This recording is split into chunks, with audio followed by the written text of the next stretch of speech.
let's get you caught up. In 2005, Rafael Nadal is hurt during a Grand Slam tournament. He injures his foot. Well, thank goodness it wasn't those gorgeous biceps of his.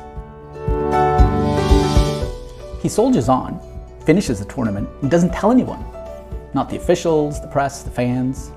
No surprise, the issue doesn't go away, and he ends up having to pull out of the next tournament with no notice, and only then reveals he's hurt. He must have been in real pain, right? He wouldn't just skip out on a professional obligation unless it was serious, right? Fast forward a couple decades. Naomi Osaka is hurt during a Grand Slam tournament. She experiences anxiety and depression.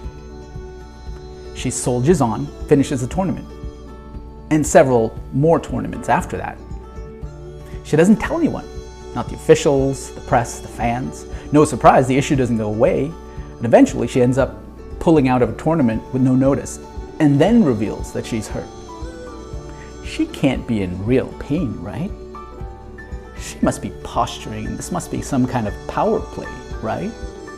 When we evaluate the performance of a professional, whether in tennis or business, it should be based on their skills and behaviors, not their character or personality, because the former we can see, the latter we can't know.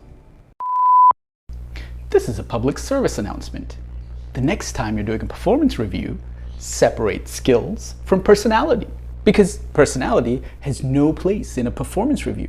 But if you insist on evaluating people's personality, at least define the standards you accept for traits that you might evaluate them on, whether it's agreeableness or deference or likability, and apply that same standard to everyone.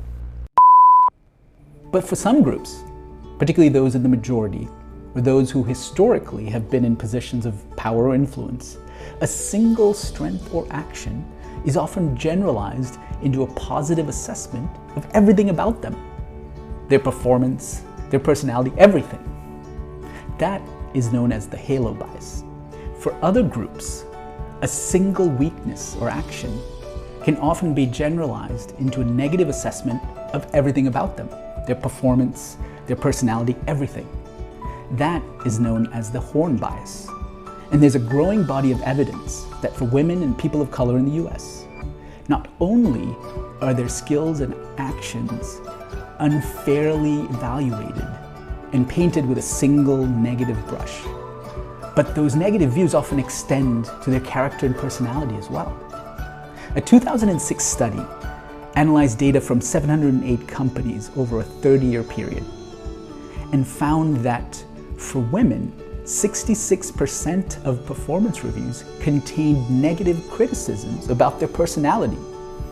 You come off as abrasive kind of thing, versus only 1% in men's performance reviews. Known as the tightrope effect, where for some groups, we're only willing to tolerate a much narrower range of behavior. Don't express your needs, you're being timid. Express your needs, you're being entitled. But wait a minute.